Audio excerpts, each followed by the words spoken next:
World. अगर आपको भी हमारी तरह के डायनासोर पसंद है, लाइक, शेयर और सब्सक्राइब करें और बेल आइकॉन दबाना ना भूलिएगा। में आज मौसम बहुत खुशगवार था।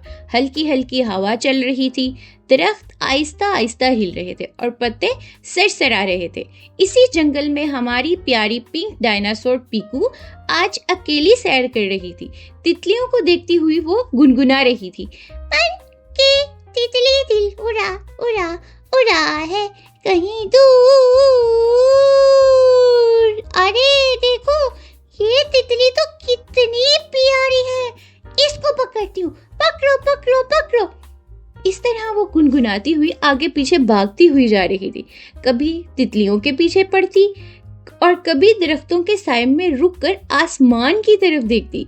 हवा की वजह से उसके बाल इतने खूबसूरत लग रहे थे और एकदम से पीकू हैरान हो गई, क्योंकि उसे एक आवाज सुनाई दी, एक मध्यम सी रोने की आवाज। वो परेशानी के आलम में देखने लगी कि ये आवाज आखिर आ कहां से रही है। वो आहिस्ता आहिस्ता कदम रखती आगे चलती हुई गई। उसने देखा एक दरख्त के पीछे से एक बंदर जो कि ज़ारों की तरह रो रहा था। पीकू उसे देखकर बहुत ज्यादा परेशान हो गई और उससे पूछा, अरे प्यारे बंदर, तुम क्यों रो रहे हो? तुम्हें क्या हुआ? इधर आओ। बंदर उसके साथ चिपक गया और कहने लगा, मैं घर का रास्ता भूल गया हूँ। पीकू ने प्यार से उसे अपने साथ लगाया और उसकी पीठ सहलाने लगी और बोली, डरो नहीं, मैं तुम्हारे साथ हूँ, तुम्हें कुछ नहीं होगा। मैं और मेरे प्यारे दोस्त मिलके तुम्हारा घर ढूंढ लेंगे, तुम बिल्कुल परेशान नहीं हो, मैं हूँ ना। और थोड़ी ही देर बाद बंदर ने रोना बंद कर दिया। बंदर की हिचकियाँ कम हो गईं और फिर बंदर प्यार से बोला, पेट पे हाथ रखते हुए, मुझे बहुत भूख लग रही है। तो पीकू फौरन बोला, अरे बस ये बात है, रुको, मैं अभी तुम्हारे लिए बंदोबस्त करती हूँ खाने का।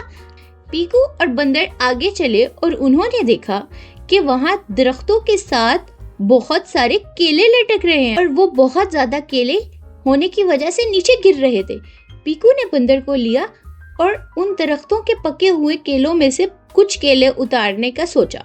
पीकू और बंदर हाथ पकड़कर केलों के बागों की तरफ चल दिए। पीकू ने कुछ पके हुए केले उतारे, ये लो, आराम से खाओ। नन्हा बंदर खुशी से केले खाने लगा। इसके चेहरे पर मुस्कुराहट आ गई क्योंकि उसकी भूख अब खत्म होने वाली थी। हल्की खुशी आवाज में बंदर ने पीकू का शुक्रिया अदा किया। अब पीकू बोला, चलो अब तुम मेरे साथ चलो, मेरे दोस्त बहुत अच्छे हैं, वो तुम्हें तुम्हारी माँ तक पहुंचा देंगे और तुम्हारा घर ढूंढने में हमारी मदद कर सकते हैं। पीकू और बंदर हाथ पकड़कर दोनों घर की तरफ चल दिए। नन्हा बंदर थोड़ा हिचकिचा रहा था मगर उसे पीकू पर पूरा भरोसा था। पीकू और बंदर घर के करीब पहुंचे तो पीकू ने उसे बोला, प्यारे बंदर, ये है हमारा डायनो हाउस, यहाँ पे मैं और मेरे 3 दोस्त रहते हैं। पीकू ने बंदर का हाथ पकड़ा और घर की तरफ चलने ही लगा था कि उसको प्यारी तितलियां दिखीं। फिर वो बंदर को तितलियां दिखाते हुए चल पड़ा। फिर पीकू ने बंदर को अपने 3 दोस्तों से मिलाया। ज़ारू और ज़ियोन बंदर का छोटा बच्चा देख के बहुत हैरान हुए। ज़ियोन बोला, अरे पीकू, ये बंदर का बच्चा कहाँ से उठा के ले आई हो छोटा सा, तुम उसकी माँ परेशान हो रही होगी। पीकू बोला, अरे नहीं नहीं, मैं इसको उठा कर नहीं लाई, ये रास्ता भटक क्या है कि अपनी माँ को ढूंढ रहा है, हमें इसकी मदद करनी है। वो तीनों जंगल में छोटे बंदर का घर ढूंढने निकल पड़े। रास्ते में उन्होंने देखा कि उन्हें एक जगह पे बहुत सारे बंदर नजर आए। उतने में पीकू बोली, यहाँ पे काफी सारे बंदर हैं, किसी से इसके घर का पता पूछ लेते हैं, किसी न किसी को तो इसका पता ही होगा, या हो सकता है यही इसका घर हो। बंदर खुशी से उछलने लगा और वहाँ पे बहुत सारे बंदर थे। पीकू, ज़ारू और ज़ियोन हैरान रह गए कि उनके ही जंगल में इतने बंदर रहते हैं और उन्होंने कभी इतने सारे बंदर देखे ही नहीं। इतने में ही बंदर आगे आगे बढ़ने लगा जैसे उसको उसका घर नजर आ रहा हो। उसने इशारा किया उस तरफ। पीकू, ज़ारू और ज़ियोन हैरान हो गए कि देखो, एक छोटे से बच्चे को भी अपना घर याद है।